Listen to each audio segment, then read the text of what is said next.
Hi, today I'm for the VIVO Y16 and I'll show you how to link or unlink Google Assistant from power button on this device. So first let's open the settings application and then scroll down to shortcuts and accessibility.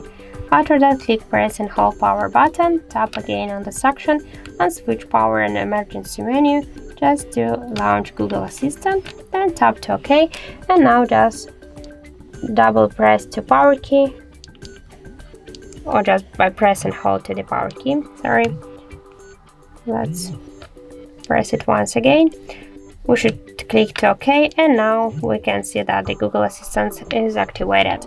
To turn off this option, by the same way, go to the settings, click press and hold and switch Assistant to enable the power and emergency menu.